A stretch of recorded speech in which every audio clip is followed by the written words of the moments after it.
Pero si ya le había hecho proposiciones, ¿por qué ha consentido el tomar el té con él? Para que no pudiera ofenderse y decir que yo no era amable. Y no nos atrevemos a replicarle que, negándose, acaso habría sido más amable con nosotros. Por otra parte, Albertín me asustaba al decirme que yo tenía razón cuando, para no perjudicarla, decía que yo no era su amante, ya que además, añadía, la verdad es que usted no lo es. De hecho, quizás no lo era por completo, pero entonces había que pensar que todas las cosas que hacíamos juntos también las hacía con todos los hombres de los que me juraba que no había sido amante. Querer conocer a cualquier precio lo que Albertín pensaba, a quién veía, a quién amaba. Qué extraño era que yo sacrificase todo a esa necesidad, pues a propósito de Gilbert había sentido la misma necesidad de saber nombres propios y hechos que ahora me resultaban tan indiferentes. Me daba perfecta cuenta de que, en sí mismo, los actos de Albertín ya no tenían interés. Es curioso que un primer amor, si por la fragilidad que deja en nuestro corazón abre el camino a los amores siguientes, no nos dé al menos por la identidad misma de los síntomas y de los sufrimientos el medio de curarlos. Además, hay necesidad de saber un hecho. No sabemos desde el principio, en líneas generales, la mentira y la discreción misma de esas mujeres que tienen algo que ocultar. Hay posibilidad de error. Hacen virtud de callar cuando tanto querríamos hacerles hablar. Y sentimos que han asegurado a su cómplice. Nunca digo nada. Desde luego no será por mí por quien se sepa algo. Nunca digo nada. Da uno su fortuna, su vida, por un ser, y sin embargo sabemos bien que en un plazo de 10 años, más tarde o más temprano, a ese ser le negaríamos esa fortuna. Preferiríamos conservar la vida, porque entonces ese ser estaría separado de nosotros, solo, es decir, no sería nada. Lo que nos une a los seres son esas 1000 raíces, esos hilos innumerables que son los recuerdos de la soirée de la víspera, las esperanzas de la matiné del día siguiente. Es esa trama continua de hábitos de la que no podemos liberarnos. Lo mismo que hay avaros que acumulan por generosidad. Nosotros somos pródigos que gastamos por avaricia.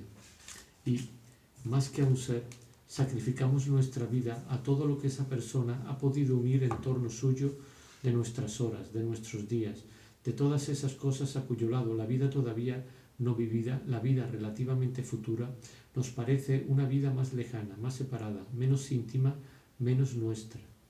Necesitaríamos liberarnos de esos lazos que tienen tanta más importancia que esa persona, pero cuyo efecto es crear en nosotros unos deberes momentáneos hacia ella, deberes por lo que no nos atrevemos a abandonarla por miedo a que nos juzgue mal. Cuando más tarde sí nos atreveríamos porque, desgajada de nosotros, ya no serían nosotros, y porque en realidad únicamente nos creamos deberes, aunque por una contradicción aparente hubiesen de llegar al suicidio con nosotros mismos. Si no amaba a Albertín, de lo que no estaba seguro, el lugar que ocupaba a mi lado no tenía nada de extraordinario. Nunca vivimos sino con lo que no amamos, con lo que hemos hecho vivir con nosotros solo para matar el insoportable amor. Se trata de una mujer, de un país o incluso de una mujer que encierra un país. Y hasta tendríamos mucho miedo a volver a amar si la ausencia se produjera de nuevo. No había llegado a ese punto con Albertín. Sus mentiras, sus confesiones ponían en mis manos la tarea de aclarar la verdad. Sus mentiras, tan numerosas, porque no se contentaba con mentir como todo ser que se cree amado, sino porque por naturaleza era, al margen de eso, mentirosa, y tan mudable además que, aun diciéndome cada vez la verdad sobre lo que, por ejemplo, pensaba de la gente, cada vez habría dicho cosas distintas. Sus confesiones, tan raras y bruscamente interrumpidas, porque dejaban entre sí, siempre que concernían al pasado, grandes intervalos en blanco, sobre cuya longitud total me veía obligado a trazar de nuevo su vida, y para ello antes tenía que saberla. En cuanto al presente, hasta donde yo podía interpretar las palabras sibilinas de François, Albertín no solo me mentía sobre puntos particulares, sino sobre todo un conjunto, y un buen día ya vería yo lo que François aparentaba saber, lo que no quería decirme, lo que no me atrevía a preguntarle. Por otra parte, y sin duda por los mismos celos que en el pasado había sentido hacia Eulalie, François hablaba de las cosas más inverosímiles, tan vagas que, a lo sumo, en ellas podía presumirse la insinuación bastante inverosímil de que la pobre cautiva, a la que le gustaban las mujeres, prefería una boda con alguien que no parecía del todo que fuera yo. De ser cierto, pese a sus radiotelepatías, ¿cómo lo habría sabido François? Desde luego, lo que Albertín contaba no podía ofrecerme la menor luz sobre este punto, porque sus palabras eran cada día tan opuestas como los colores de una trompa casi parada. Por otro lado, parecía ser el odio sobre todo lo que hacía hablar a François. No había día en que ella no me dijese y que yo no tuviese que soportar, en ausencia de mi madre, frases como «realmente es usted amable y nunca olvidaré la gratitud que le debo». Esto probablemente para que me crease unos derechos a su gratitud. Pero la casa está apestada desde que la gentileza ha instalado aquí a la bribonería, desde que la inteligencia protege a la más estúpida que nunca se ha visto, y desde que la finura, los modales, la inteligencia, la dignidad en todo, la apariencia y la realidad de un príncipe se deja dictar la ley y engatusar y humillarme a mí que llevo 40 años en la familia, por el vicio, por lo que hay de más vulgar y más bajo. Lo que François no perdonaba en Albertín era sobre todo tener que recibir órdenes de alguien distinto de nosotros, y un incremento de las tareas domésticas, una fatiga que, alterando la salud de nuestra vieja criada, que sin embargo rechazaba cualquier ayuda en su trabajo porque no era un inútil, habría bastado para explicar aquel nerviosismo, aquellas rabias rencorosas. Cierto, hubiera querido que Albertín Esther fuese desterrada. Ese era el anhelo de François, y esto, consolándola, habría dado a nuestra vieja criada algún reposo, pero en mi opinión no era solo eso. Un odio así solo habría podido nacer en un cuerpo agotado, y más todavía que de atenciones, François tenía necesidad de sueño. Mientras Albertín iba a cambiarse de ropa y para tomar una decisión cuanto antes, me apoderé del receptor del teléfono e invoqué a las divinidades implacables, mas no hice sino excitar su furia, que se traducía en esta palabra: ocupado. En efecto, André estaba hablando con alguien. Mientras esperaba que hubiese terminado su conversación, me preguntaba cómo, desde el momento en que tantos pintores tratan de renovar los retratos femeninos del siglo XVIII, en los que la ingeniosa puesta en escena es un pretexto para la expresión de la espera, del enfado, del interés, de la ensoñación, como ninguno de nuestros modernos Boucher o Fragonard pintó, en lugar de la carta, del clavicordio, etc., esa escena que podría situarse ante el teléfono y en la que, sobre los labios de la escuchante, nacería de forma espontánea una sonrisa tanto más verdadera cuanto se sabe que nadie la ve. Por fin André pudo oírme. «¿Viene mañana a recoger a Albertín?». Y al pronunciar ese nombre de Albertín, pensaba yo en la envidia que me había inspirado Swann, diciéndome el día de la fiesta en casa de la princesa de Guermantes: «Venga a ver a Odette», y en que había pensado en la fuerza que, pese a todo, había en un nombre que, a ojos de todo el mundo y de la propia Odette, solo en boca de Swann tenía aquel sentido absolutamente posesivo. Cada vez que estaba enamorado, qué dulce me habría parecido que debía de ser semejante dominio, resumido en un vocablo, sobre toda su existencia. Pero en realidad, cuando puede pronunciarse, o eso se ha vuelto indiferente, o la costumbre no ha embotado la ternura, pero ha trocado sus dulzuras en dolores. La mentira es bien poca cosa. Vivimos en medio de ella sin hacer más que sonreír. La practicamos sin creer que perjudicamos a nadie, pero los celos sufren con ella y ven más de lo que ocultan. A menudo nuestra amiga se niega a pasar la velada con nosotros y va al teatro simplemente para que no veamos que tiene mala cara, mientras que muy a menudo permanecen ciegos a los que ocultan la verdad. Pero no pueden conseguir nada, porque las que juran que no mienten, ni siquiera bajo el cuchillo confesarían su carácter. Sabía que solo yo podía decir Albertín de aquella manera a André, y sin embargo sentía que para Albertín, para André y para mí mismo yo no era nada. y comprendía la imposibilidad contra la que choca el amor. Nos imaginamos que éste tiene por objeto un ser que puede estar acostado delante de nosotros, encerrado en un cuerpo. Ay, el verdadero objeto del amor es la extensión de ese ser a todos los puntos del espacio y del tiempo que ese ser ha ocupado y ocupará. Si no poseemos su contacto con tal lugar, con tal hora, no lo poseemos, y no podemos tocar todos esos puntos. Si por lo menos nos fueran señalados, acaso podríamos extendernos hacia ellos, pero los buscamos a tientas sin encontrarlos. De ahí la desconfianza, los celos, las persecuciones. Perdemos un tiempo precioso en una pista absurda y pasamos al lado de la verdadera sin sospecharlo. Pero ya una de las divinidades irascibles, de las servidoras vertiginosamente ágiles, se irritaba, no porque yo hablase, sino porque no dijese nada. Pero vamos a ver, está libre desde que usted tiene la comunicación, voy a cortarle. Pero no hizo nada, y al tiempo que provocaba la presencia de André, la envolvió, como gran poeta que siempre es una damisela del teléfono, en la atmósfera peculiar de la casa, del barrio, de la vida misma de la amiga de Albertín. Es usted, me dijo André, cuya voz proyectaba hasta mí una velocidad instantánea, la diosa que tiene el privilegio de volver los sonidos más rápido que el relámpago. Escuche, respondí, vayan donde quiera, al sitio que sea, excepto a casa de Madame Verdurin. Mañana hay que alejar a Albertín a toda costa de esa casa. Es que precisamente tiene que ir allí mañana. Ah, pero me veía obligado a interrumpir un instante y hacer gestos amenazadores porque, si François seguía, como si hubiera sido algo tan desagradable como la vacuna o tan peligroso como el aeroplano, sin querer aprender el uso del teléfono, lo cual nos hubiera liberado de comunicaciones que ella podía escuchar sin inconveniente. En cambio, entraba inmediatamente en mi cuarto cada vez que estaba haciendo alguna lo bastante secreta para que tuviese un interés particular en ocultársela.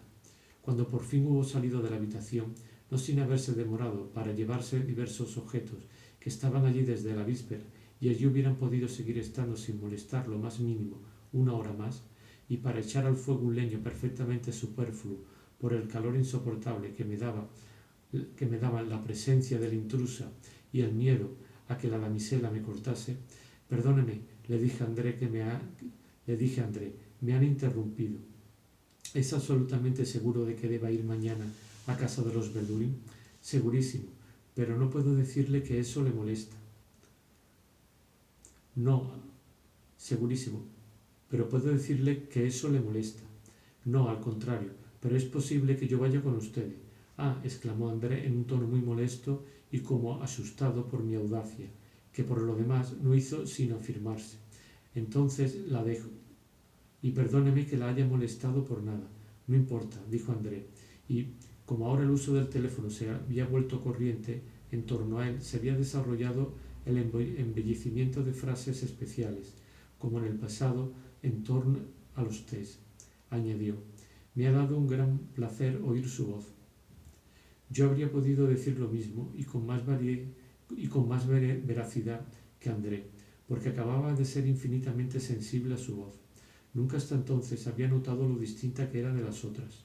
Entonces me acordé de otras voces todavía, de voces de mujeres sobre todo, unas ralentizadas por la precisión de una pregunta y la atención mental, otras jadeantes, interrumpidas incluso por el torrente lírico de lo que cuenta. Recordé una tras otra la voz de cada una de las muchachas que había conocido en Balbec, luego la de Gilbert, luego la de la abuela, luego la de Madame de Guermantes. Todas me parecieron diferentes, moldeadas en un lenguaje peculiar a cada una, todas entonadas sobre un instrumento distinto, y pensé, qué pobre concierto deben de dar en el paraíso los 3 o 4 ángeles músicos de los viejos pintores, mientras veía elevarse hacia Dios por decenas, por centenares, por millares, la armoniosa y multisonora salutación de todas las voces. No dejé el teléfono sin haber dado las gracias con algunas palabras propiciatorias a la que reina en la velocidad de los sonidos, por haber tenido a bien usar en favor de mis humildes palabras un poder que las volvía 100 veces más rápidas que el trueno, pero mis acciones de gracia no tuvieron otra respuesta que ser cortadas. Cuando volví a mi cuarto, Albertín vestía una bata de raso negro que contribuía a volverla más pálida, convirtiéndola en la parisiense lívida, ardiente, demacrada por la falta de aire, la atmósfera de las multitudes y acaso el hábito del vicio, y cuyos ojos parecían más inquietos porque no los alegraba el rubor de las mejillas. Adivine, le dije, ¿a quién acabo de telefonear? André. André, exclamó Albertín en un tono chillón, sorprendido y emocionado que no requería una noticia tan sencilla. Espero que se le haya ocurrido decirle que nos encontramos con Madame Verdurin el otro día. ¿Con Madame Verdurin? No me acuerdo, respondí aparentando pensar en otra cosa, a un tiempo para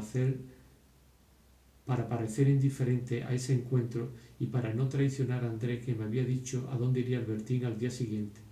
Pero quién sabe si la propia André no me traicionaba, si mañana no le contaría a Albertín que yo le había pedido que le impidiera a toda costa ir a casa de los Verdurin, y si no le había revelado ya que en varias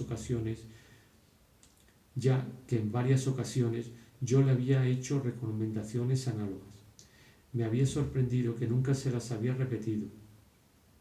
Me había asegurado que nunca se las había repetido, pero el valor de esa afirmación quedaba compensado en mi mente por la impresión de que desde hacía un tiempo del rostro de Albertín había desaparecido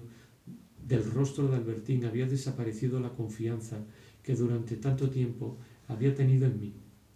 En el amor, el sufrimiento cesa por instante, pero para reactivarse de forma distinta. Lloramos viendo que la persona amada no tiene ya con nosotros aquellos arranques de simpatía, aquellas iniciativas amorosas del principio, y sufrimos todavía más si, habiéndolos perdido para nosotros, vuelve a encontrarlos para otros. Luego de ese sufrimiento nos distrae un mal nuevo y más atroz, la sospecha de que nos ha mentido sobre la velada de la víspera, durante la que sin duda nos ha engañado.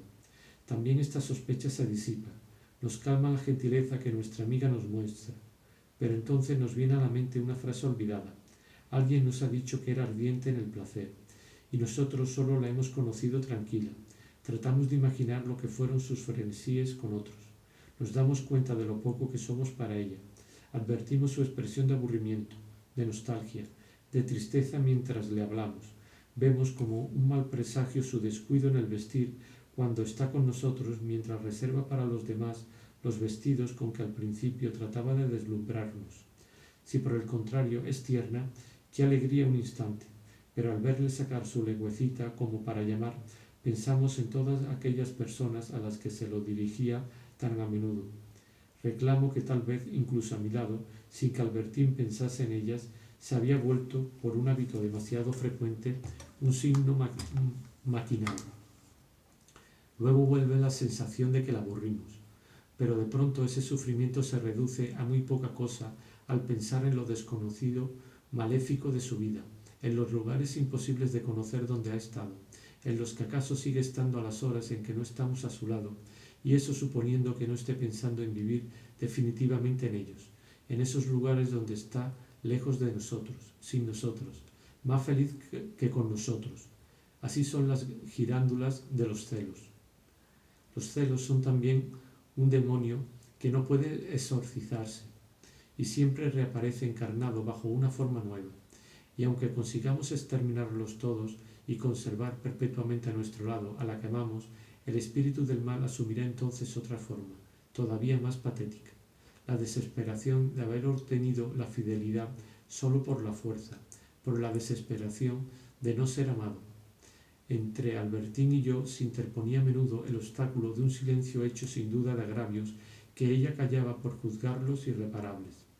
Por dulce que Albertín fuese ciertas noches, ya no tenía aquellos impulsos espontáneos que le había conocido en Balbec cuando me decía: «De todos modos, qué gentil es usted», y cuando el fondo de su corazón parecía venir a mí sin la reserva de ninguno de los agravios que ahora tenía y que callaba por juzgarlos sin duda irreparables, imposibles de olvidar, inconfesados, pero que no por eso dejaban de poner entre ella y yo la prudencia significativa de sus palabras o el intervalo de un infranqueable silencio. ¿Y se puede saber por qué ha telefoneado André? Para preguntarle si no le molestaría que mañana me una yo a ustedes y vaya así a hacer a los Verduri la visita que le prometo desde la Raspelier.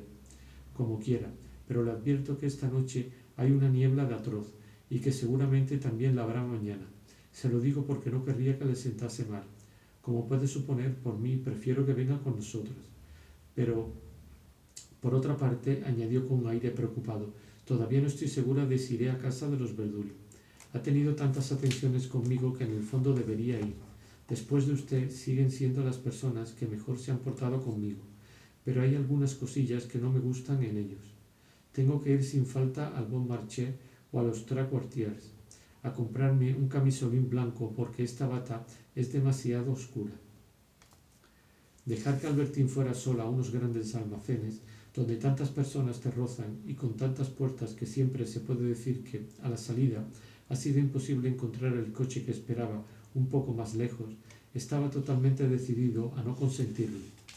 Pero sobre todo me sentía desgraciado y sin embargo no me daba cuenta de que hacía mucho que habría dejado de ver a Albertín, porque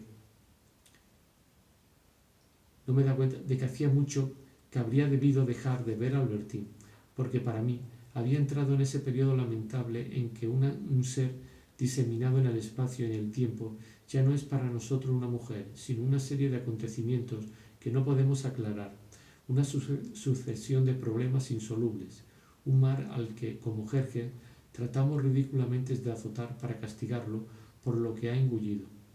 Una vez iniciado ese periodo, la derrota es inevitable. Dichosos aquellos que lo comprenden bastante pronto para no prolongar una lucha inútil, agotadora, cercada por todas partes por los límites de la imaginación y en la que los celos se debaten tan vergonzosamente que el mismo hombre que antes, con solo que las miradas de las que siempre estaba a su lado, se fijase un instante en otro, imagina una intriga y sufría tormentos infinitos. Se resigna más tarde a dejarla salir sola, a veces con aquel que sabe que es su amante y prefiere esta tortura que por lo menos conoce a lo inconocible. En cuestión de adoptar un ritmo, es cuestión de adoptar un ritmo, que luego se sigue por costumbre. Hay nerviosos que no podrían perderse una sola cena y que luego hacen curas de reposo nunca bastante largas. Mujeres todavía ligeras, hace poco, que viven en la penitencia, celosos que para espiar a la que amaban renuncian a parte de su sueño, de su descanso, al sentir que los deseos de ella, el mundo tan vasto y tan secreto, y al tiempo que son más fuertes que ambos, y la dejan salir sola, luego también viajar, y al final se separan. Así, por falta de alimentos, mueren los celos, y si han durado tanto, solo ha sido por haberse empeñado continuamente en reclamarlos. Yo me hallaba muy lejos de ese estado. Cierto que el tiempo de Albertín me pertenecía en cantidades mucho más grandes que en Balbe. Ahora era libre de pasear con ella tan a menudo como quería. Como en los alrededores de París no habían tardado en surgir hangares de aviación, que son para los aeroplanos lo que los puertos para los barcos, y como desde el día en que cerca de la Raspelier el encuentro casi mitológico de un aviador cuyo vuelo había hecho encabritarse a mi caballo había sido una especie de imagen de la libertad, muchas veces me complacía que, al final de la jornada, la meta de nuestras salidas, agradable también para Albertín, apasionada por todos los deportes, fuera uno de esos aeródromos. Allí nos dirigíamos, ella y yo, atraídos por esa vida incesante de salidas y llegadas que tanto encanto prestan a los paseos por los malecones o simplemente por la playa para los que aman el mar, y a los vagabundeos alrededor de un centro de aviación para los que aman el cielo. A cada instante, entre el reposo de los aparatos inertes y como anclados, veíamos uno penosamente arrastrado por varios mecánicos, como se arrastra sobre la arena una barca alquilada por un turista que quiere dar una vuelta por mar. Luego se ponía en marcha el motor, el aparato corría, tomaba impulso y por fin, de repente, en ángulo recto, se elevaba lentamente, en el éxtasis rígido y como inmovilizado, de una velocidad horizontal súbitamente transformada en majestuosa y vertical ascensión. Albertín no podía contener su alegría y pedía explicaciones a los mecánicos que, ahora que el aparato flotaba, Volvían. El pasajero, sin embargo, no tardaba en franquear los kilómetros. El gran esquife sobre el que no dejábamos de clavar los ojos no era ya en el azul más que un punto casi indistinto, que, sin embargo, no tardaría en recuperar poco a poco su materialidad, su tamaño y su volumen cuando, al acercarse a su fin la duración del paseo, llegase el momento de regresar a puerto. Y Albertín y yo mirábamos con envidia, en el instante en que saltaba a tierra, al paseante que había ido así a saborear a sus anchas, en aquellos horizontes solitarios, la calma y la limpidez del atardecer. Luego, desde el aeródromo, desde algún museo o desde alguna iglesia que habíamos ido a visitar, regresábamos juntos para la hora de la cena. Y sin embargo, no volvía yo sosegado como lo estaba en Baalbek a la vuelta de paseos menos frecuentes que me enorgullecía de ver durar toda una tarde y que luego contemplaba, destacándose como hermosos macizos de flores sobre el resto de la vida de Albertín, como sobre un cielo vacío ante el que se sueña dulcemente sin pensar. El tiempo de Albertín no me pertenecía entonces en cantidades tan grandes como hoy. Sin embargo, entonces me parecía mucho más mía porque sólo tenía en cuenta, mi amor las disfrutaba como un favor, las horas que pasaba conmigo. Ahora, porque mis celos buscaban inquietos en ellas la posibilidad de una traición, sólo las horas que pasaba sin mí. Y mañana Albertín desearía que hubiera horas así. Habría que escoger entre dejar de sufrir o dejar de amar. Pues así como el principio está formado por el deseo, más tarde el amor solo es mantenido por la ansiedad dolorosa. Sentía que una parte de la vida de Albertín se me escapaba. El amor, en la ansiedad dolorosa, lo mismo que en el deseo feliz, es la exigencia de un todo. No nace, no subsiste, sino queda una parte por conquistar. Solo se ama lo que no se posee por entero. Albertín mentía al decirme que seguramente no iría a ver a los Verdugo, como mentía yo diciendo que quería ir a su casa. Ella solo trataba de impedirme salir con ella, y yo intentaba, con el repentino anuncio de aquel proyecto que en absoluto pensaba poner en práctica, tocar en ella el punto que adivinaba más sensible, acosar el deseo que escondía y obligarla a confesar que, al día siguiente, mi presencia a su lado le impedía satisfacerlo. Ella lo había hecho en suma, dejando repentinamente de querer ir a casa de los Verduri. Si no quiere ir a casa de los Verduri, le dije, en el Trocadero dan una magnífica función benéfica. Escuchó mi consejo de ir allí con una expresión doliente. De nuevo empecé a ser duro con ella como en Baalbek, en la época de mis primeros celos. Su rostro reflejaba desilusión, y, para censurar a mi amiga, yo empleaba los mismos argumentos que tantas veces me habían opuesto mis padres cuando era pequeño y que habían parecido estúpidos y crueles a mi infancia incomprendida. No, a pesar de su aire triste, le decía yo a Albertín, no puedo compadecerla. La compadecería si estuviese enferma, si le hubiera ocurrido una desgracia, si hubiese perdido usted un pariente, lo cual tal vez no le causaría ninguna pena dado el derroche de falsa sensibilidad que hace por nada. Además, no aprecio la sensibilidad de esas gentes que pretenden querernos tantos sin ser capaces de hacernos el más mínimo favor y que, pese a pensar solo en nosotros, son tan distraídas que olvidan llevar la carta que les hemos confiado y de la que depende nuestro futuro. Todas estas palabras, dado que gran parte de lo que decimos no es más que un recitado, se las había oído pronunciar yo a mi madre, la cual, explicándome gustosa que no había que confundir la sensibilidad verdadera que, añadía, los alemanes, cuya lengua admiraba mucho, a pesar del horror de mi padre por esa nación, llamaba Empfindung, con la sensiblería, Empfinderin.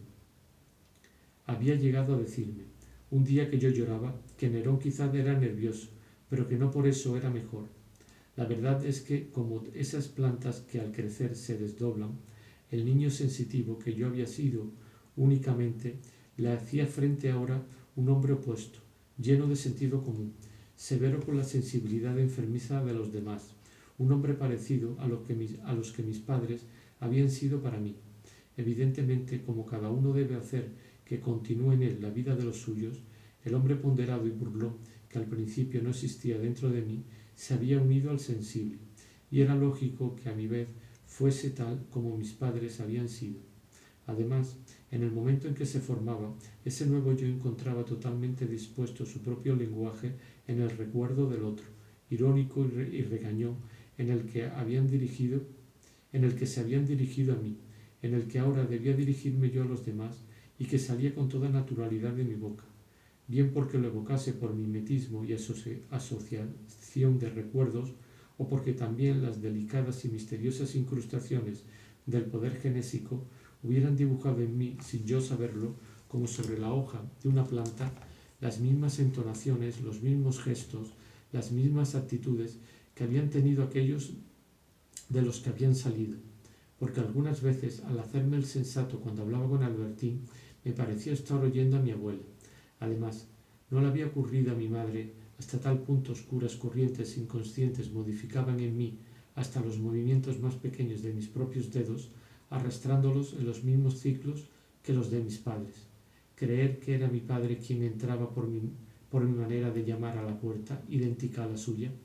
Por otra parte, el acoplamiento de los elementos complementarios es la ley de la vida, al principio de la fecundación y, como se verá, la causa de muchas desgracias.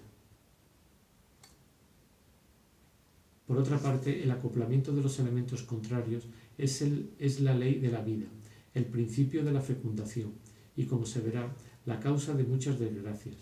Solemos detestar lo que se nos parece y nuestros propios defectos vistos desde fuera nos irritan, mucho más todavía cuando alguien que ha superado la edad en que se expresaban ingenuamente y que, por ejemplo, ha adoptado en los momentos más ardientes un semblante de hielo, execra los mismos defectos si es otro, más joven o más ingenuo o más tonto quien los expresa. Hay sensibles a quienes la vista de los ojos ajenos en los ojos ajenos de lágrimas que ellos mismos retienen exaspera. Es la excesiva semejanza lo que hace que, pese al cariño, y a veces cuanto mayor es el cariño, reine la división en las familias. Tal vez en mí y en muchos, el segundo hombre en que me había convertido era simplemente una cara del primero, exaltado y sensible para sí, sabio mentor para los demás. ¿Acaso ocurría lo mismo en mis padres, según se los considerase con relación a mí o en sí mismos? Y en cuanto a la abuela y a mi madre, resulta demasiado visible que su severidad conmigo era deliberada y también penosa para ellas. Pero en el caso de mi padre, ¿no sería la frialdad únicamente un aspecto exterior de su sensibilidad? Porque, de hecho, quizá era la verdad humana de este doble aspecto, aspecto del lado de la vida interior, aspecto del lado de las relaciones sociales, lo que se expresa en aquellas palabras que tiempo atrás me parecían tan falsas en su contenido como llenas de trivialidad en su forma cuando decía hablando de mi padre. Bajo su frialdad glacial oculta una sensibilidad extraordinaria. Lo que tiene, sobre todo, es el pudor de la sensibilidad. No escondía en el fondo incesantes y secretas tempestades, aquella calma sembrada, llegado el caso de reflexiones sentenciosas, de ironía hacia las manifestaciones torpes de la sensibilidad, y que era típicamente suya, pero que también yo aparentaba ahora frente a todos y a la que me atenía especialmente en ciertas circunstancias frente a Albertín. Creo que realmente ese día yo iba a decidir nuestra separación y partir para Venecia. Lo que volvió a encadenarme a mi relación tuvo que ver con Normandía. No porque Albertín manifestase alguna intención de ir a esta comarca, donde yo había tenido celos de ella, porque por suerte para mí sus planes nunca tocaban los puntos dolorosos de mi recuerdo, sino porque, habiéndole dicho, es como si le hablase de la amiga de su tía que vivía en Inferville, replicó llena de rabia, feliz, como todos los que discuten y quieren tener de su parte el mayor número de argumentos posibles por demostrarme que yo estaba equivocado y ella en lo cierto, pero si mi tía nunca ha conocido a nadie en Inferville, y yo ni siquiera he ido allí. Había olvidado la mentira que una noche me dirigiera sobre la señora susceptible a cuya casa tenía obligatoriamente que ir a tomar el té, aunque no ir a ver aunque por ir a ver a esa dama tuviera que perder mi amistad y darse la muerte. No le recordé su mentira, pero me abrumó, y volví a dejar para otra vez la ruptura. No se necesita sinceridad, ni siquiera habilidad en la mentira para ser amado. Llamamos aquí amor a una tortura recíproca. Esa noche no me parecía en absoluto reprensible hablarle como mi abuela, tan perfecta. Lo había hecho conmigo. Ni haber adoptado, por haberle dicho que la acompañaría a casa de los Verdurin, la manera brusca de mi padre, que nunca nos daba a conocer una decisión, sino del modo que podía causarnos el máximo de una agitación totalmente desproporcionada en ese grado con aquella decisión misma, de suerte que le resultaba difícil encontrarnos, de suerte que le resultaba fácil encontrarnos absurdos por mostrar por tan poca cosa tanta desolación que, de hecho, respondía a la conmoción que él había provocado,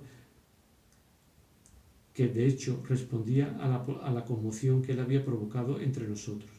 Y si, como la inflexible sabiduría de mi abuela, esas realidades arbitrarias de mi padre habían venido a completar en mí la naturaleza sensible a la que tanto tiempo habían permanecido exteriores y a la que durante toda mi infancia tanto habían hecho sufrir, esa naturaleza sensible las informaba con toda exactitud sobre los puntos a los que debían orientarse con eficacia. No hay mejor informador que un antiguo ladrón o que un súbdito de la nación contra la que se luche. En ciertas familias de mentirosos, un hermano que va a ver a su hermano sin razón aparente y ya en la puerta, al irse, le pide incidentalmente una información que ni siquiera parece escuchar, indica por esto mismo al otro que esa información era el objeto de su visita, porque el hermano conoce perfectamente ese aire despegado, esas palabras dichas como entre paréntesis en el último segundo, porque él mismo los ha empleado con frecuencia. Y también hay familias patológicas, sensibilidades emparentadas, temperamentos fraternales, iniciados en esa tácita lengua que en familia permite comprenderse sin hablar. Por eso, ¿quién puede ser más enervante que un nervioso? Y además, en estos casos quizá había en mi comportamiento una causa más general, más profunda. Es que en esos instantes breves pero inevitables en que detestamos a quien amamos, esos momentos que a veces con las personas que no amamos duran toda la vida, no se quiere parecer bueno para no ser compadecido, sino lo más malvado y al mismo tiempo lo más feliz posible para que nuestra felicidad sea verdaderamente odiosa y ulcere el alma del enemigo ocasional o duradero. ¿Ante cuántas personas no me he calumniado yo mismo en falso solo para que mis éxitos les pareciesen inmorales y les hicieran rabiar? Habría que seguir el camino inverso, manifestar sin orgullo que uno tiene buenos sentimientos en vez de ocultarlos tantos. Y esto sería fácil si fuéramos capaces de no odiar nunca, de amar siempre, porque entonces seríamos tan felices diciendo únicamente las cosas que pueden hacer felices a los demás, enternecerlos, hacerse amar por ellos. Cierto que tenía algunos remordimientos por ser tan irritante con Albertín, y me decía, si no la amase me demostraría más gratitud, porque no sería tan malo con ella. Pero no, todo quedaría compensado porque también sería menos amable. Y para justificarme, habría podido decirle que la amaba, pero la confesión de ese amor, además de no enseñar nada nuevo a Albertín, quizá la hubiera enfriado conmigo más que las durezas y los engaños de los que el amor era precisamente la única justificación. Era tan natural ser duro y malvado. Es tan natural ser duro y malvado con lo que se ama. Si el interés que testimoniamos a los otros no nos impide ser dulces con ellos y complacientes con lo que desean, es que se trata de un interés falso. El prójimo nos resulta indiferente y la indiferencia no invita a la maldad.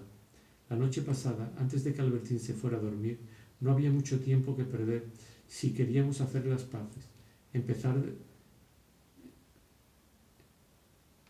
de nuevo a besarnos. Ninguno de los dos había tomado aún la iniciativa. Sintiendo que de todos modos ya estaba enfadada, aproveché para hablarle de Esther Levy. Bloch me ha dicho, cosa que no era cierta, que usted conoció muy bien a su prima Esther. Ni siquiera la reconocería, dijo Albertín con un aire vago. He visto su fotografía, añadí yo con rabia.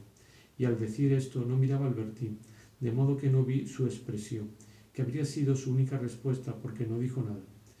Ya no era el apaciguamiento del beso de mi madre en Combray lo que sentía esas noches junto a Albertín, sino por el contrario la angustia de aquellas en que mi madre apenas me daba las buenas noches o ni siquiera subía a mi cuarto porque estaba enojada conmigo o porque la retenían los invitados. Esa angustia, no su transposición al amor, no, esa angustia misma que se había especializado un tiempo en el amor y que, una vez operada la partición, la división de las pasiones, le había sido asignada solo a él, ahora parecía extenderse de nuevo a todas. Otra vez indivisa, lo mismo que en mi infancia, como si todos mis sentimientos, temblando de no poder conservar a Albertín junto a mi cama como amante y al mismo tiempo como hermana, como una hija, también como una madre de cuyas cotidianas buenas noches volvía a sentir la pueril necesidad, hubiera empezado a reunirse, a unificarse en la noche prematura de mi vida que parecía destinada a ser tan breve como un día de invierno. Mas, pese a sentir la angustia de mi infancia, el cambio de ser que me la hacía sentir, la diferencia de sentimiento que me inspiraba, la transformación misma de mi carácter, me hacían imposible reclamar el apaciguamiento a Albertín como antaño a mi madre. Ya no sabía decir estoy triste. Con la muerte en el alma me limitaba a hablar de cosas indiferentes, que no me permitían hacer el menor progreso hacia una solución feliz. Daba vueltas, sin adelantar nada, a dolorosas trivialidades, y con ese egoísmo intelectual que a poco que una verdad insignificante se refiera a nuestro amor, nos hace tributar grandes honores a quienes la ha encontrado, acaso de manera tan fortuita como la echadora de carta que nos anunció un hecho trivial, pero que luego se ha cumplido. No estaba yo lejos de creer a François superior a Bergot y a Lestier, porque en Balbec me había dicho, esa muchacha no le traerá más que disgustos. Cada minuto me acercaba al buenas noches de Albertín, que por fin me lo decía, mas esa noche su beso, del que ella misma estaba ausente y que no lograba encontrarme, me dejaba tan ansioso que, con el corazón palpitante, la miraba irse hasta la puerta pensando, si quiero encontrar un pretexto para llamarla, para retenerla, para hacer las paces, debo darme prisa. Solo le quedan unos pasos para salir de la habitación. Nada más que dos, nada más que uno. Está girando el picaporte. Abre. Es demasiado tarde. Ya ha cerrado la puerta. Quizá no fuera demasiado tarde de todos modos. Como antaño en Combray, cuando mi madre me dejaba sin haberme calmado con su beso, quería lanzarme tras los pasos de Albertín. Sentía que ya no habría paz para mí antes de volver a verla, que ese volver a verla iba a convertirse en algo inmenso que hasta entonces aún no había sido, y que, si no lograba desembarazarme por mí mismo de aquella tristeza, tal vez adquiriría la vergonzosa costumbre de ir a mendigar a Albertín. Saltaba fuera del lecho cuando ella ya estaba en su cuarto. Recorría una y otra vez el pasillo, esperando que saliese y me llamase. Permanecía inmóvil delante de su puerta para no arriesgarme a no oír una débil llamada. Regresaba un instante a mi cuarto a ver si, por suerte, no habría olvidado mi amiga un pañuelo, un bolso, cualquier cosa de la que habría podido yo aparentar tener miedo a que lo echase de menos y que me hubiera dado el pretexto para ir a su cuarto. No, nada. Volví a apostarme delante de su puerta, pero en la ranura de esa puerta ya no había ninguna luz. Albertín había apagado. Estaba en la cama. Yo seguía allí, inmóvil, esperando no sé qué oportunidad que no llegaba, y mucho tiempo después, helado, volví a meterme bajo mis mantas y lloraba todo el resto de la noche. Por eso a veces, en noches como aquellas, recurría a una artimaña que me aseguraba el beso de Albertín. Sabiendo lo rápido que se dormía, una vez acostada, también ella lo sabía, porque instintivamente, en cuanto se echaba sobre la cama, se quitaba las chinelas que yo le había regalado y su sortija, que depositaba a su lado como hacía en su cuarto antes de acostarse. Sabiendo cuán profundo era su sueño y tierno su despertar, buscaba un pretexto para ir a buscar algo y la hacía tumbarse en mi cama. Al volver ya se había dormido, y delante de mí veía aquella otra mujer en que se convertía cuando estaba totalmente de frente, pero enseguida cambiaba de personalidad porque me tumbaba a su lado y volvía a encontrarla de perfil. Podía poner mi mano en la suya, en su hombro, en su mejilla. Albertín seguía durmiendo. Podía cogerle la cabeza, echársela hacia atrás, apoyarla contra mis labios, rodear mi cuello con sus brazos. Ella seguía durmiendo como un reloj que no se para, como un animal que sigue viviendo en cualquier posición que lo ponga, como una planta trepadora, un volubilis que continúa echando ramas a poco apoyo que se le dé. Solo su respiración se modificaba con cada una de mis caricias, como si ella fuera un instrumento que yo hubiese tocado y al que hacía ejecutar modulaciones sacando notas diferentes de una de sus cuerdas, luego de otra. Mis celos se calmaban porque tenía a Albertín transformada en un ser que respira, que no es más que eso, como indicaba aquella respiración regular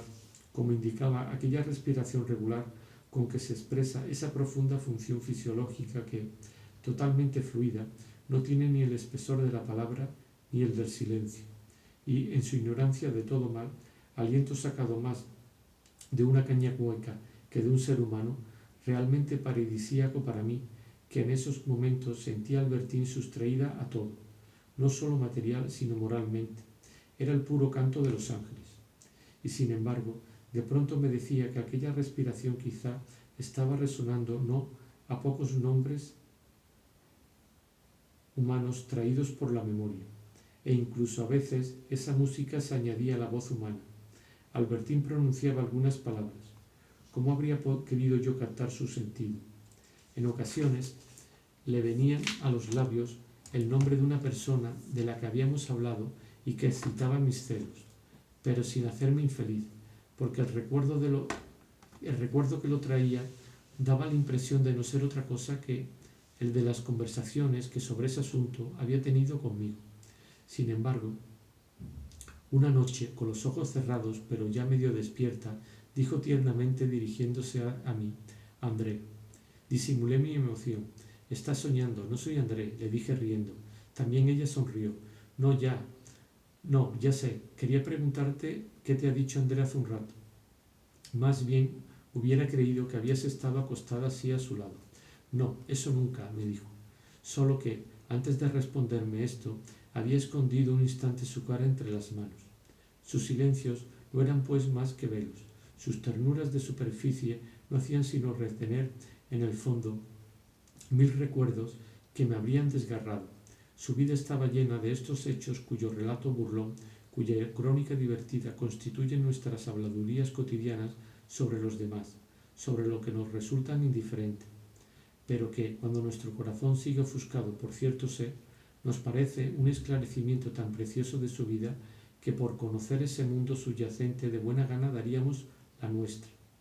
Su sueño me parecía entonces como un mundo maravilloso y mágico en el que, por instantes, del fondo del elemento apenas translúcido, emerge la confesión de un secreto que no conseguiremos comprender. Pero de ordinario, cuando Albertín dormía, parecía haber recuperado su inocencia. En la actitud que yo le había dado, pero que en su sueño pronto había hecho suya, daba la impresión de confiarse a mí. Su semblante había perdido toda expresión de astucia o de vulgaridad, y entre ella y yo hacía quien elevaba su brazo, sobre quien ponía su mano, parecía haber un abandono total, una vinculación indisoluble. Por otra parte, su sueño no la separaba de mí y dejaba subsistir en ella la noción de nuestra ternura. Producía más bien el efecto de abolir todo lo demás. Yo la besaba, le decía que iba a dar unos pasos fuera.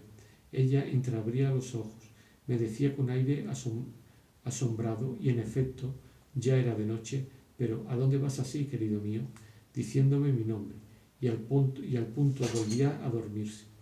Su sueño no era más que una especie de eliminación del resto de la vida, un silencio uniforme del que de vez en cuando emprendía a su vuelo unas palabras familiares de ternura. Relacionando unas con otras, se habría compuesto la conversación sin mezcla, la intimidad secreta de un puro amor. Aquel sueño tan calmo me arrobaba como arroba a una madre que lo considera una cualidad, el buen sueño de su niño.